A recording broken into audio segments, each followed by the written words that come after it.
5 տարի անց ինչ կարող ենք արձանագրել։ Երբ պատերազմը ավարտվել էր, խոստումներ էր տրվում, որ կբացահայտվի հանգամանքները, մեղավորները կպատժվեն, բայց հարուցված քրեական գործեր կան, որոնց վճիռները մենք դեռևս չենք տեսնում, եւ 44 օրյա պատերազմի հանգամանքները քննող հանձնաժողովն էլ մեծ խոստումներ ակնկալիքներ ձևավորեց հանրության մեջ, եւ հետո մենք տեսանք, որ ուղարկվեց այն արխիվ։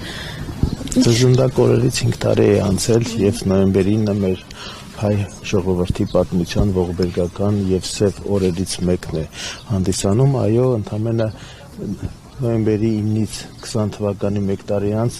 ընտրությունների ժամանակ հոխորտում էր ոմն անձնավորությունը, խոսում էր Արցախի դեօկուպացիայի, Շուշիի դեօկուպացիայի մասին, այդ ծրագրով ներկայացավ հանրությանը, մոլորախաբեց մեր հանրությանը, ստացավ ինչ-որ քվեներ եւ խայտարակ պատերազմից հետո նորից շարունակեց իր կործանարար քաղաքականությունը, ինչի ականատեսը մենք ենք։ 5 տարի անց խոսում է վերացական խաղաղության օրակարգից, այդ օրակարգը թելադրվում է Բաքվից եւ Անկարայից, հելու հնազանդ իրականացնում է, օր-օրի փոքրացնում է Հայաստանի ինքնիշխան տարածքները, այս խաղաղության դարաշրջանն է բերել այդ անձնավորությունը։ Իհարկե, հարուցվեցին բազմաթիվ քրեական գործեր, մինչ օրս էլ մենք չունենք պատասխանատուներին, ինչ-որ ազգային ժողովում ստեղծվեց քննիչ հանձնաժողով, որի զեկույցը մինչ օրս այդպես էլ հրապարակված չէ, սրանց համար չկա սահմանադրություն, չկան օրենքներ, չկան ընթացակարգեր, իրենք ըստ իրենց քաղաքական նպատակարարության հարմարեցնում են ողջ ազգի քաղաքական շահերը իրենց օրվա հրամայականին, այսպես է դրանք ապրում։ Այսօր կարծես թե մոռացության է ուզում տրվել եւ առասարակ որը մի շատ ակում չի արվում, ցավակցություն չի գրվում, նաեւ իրենց Facebook-յան էջերում ել չենք ասում, որ նաեւ հեռաբլուր այց չի լինում, մոռացության տալու այս միտումը խաղաղության օրակարգի համար օրակարգի, հատուկ թելադրված քաղաքականություն է, որը կոչվում է հիշողության քաղաքականության իսպառ բնաճնճում։ Ես երբ որ եկա արդեն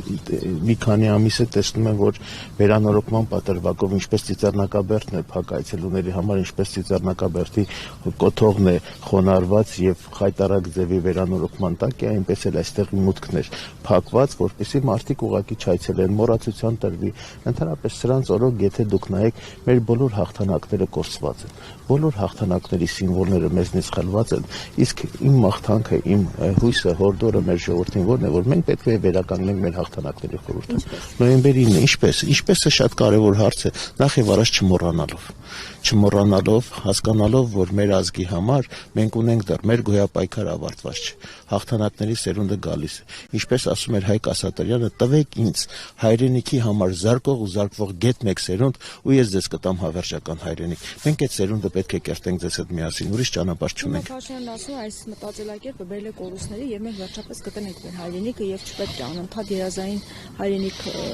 ցանկանանք, որպեսզի պատերազմներ անընդհատ նաեւ ունենանք եւ կորուստներ ունենանք։ Հիմա այս Հայաստանը պահպանելու հնարավորություններ որքանով կա եւ այն պայմանագիրը, որ կնքվել է, ինչ իր աշխատանքներ է տալիս։ Ես որպես մասնագետ եմ ձեզ ասում, միակողմանի խաղաղասիրությունը ոչինչ չտանող ճանապարհ է։ Այն ինչ անում է այսօրվա իշխանությունը, դա միակողմանի խաղաղասիրության աղերս է, ուղղակիորեն խնդրանք է, ողորմություն է մեր հարևաններից, որոնք մեզ շրջապատում են։ Այդպիսի խաղաղությունը դա նշանակում է, որ 1, 2, 3, 4 տարի հետո այս իրական Հայաստանը իր հորժորժար սա էլ չի լինելու մեր ձեռքում, որովհետև այն քաղաքականությունը, որ վարվում է,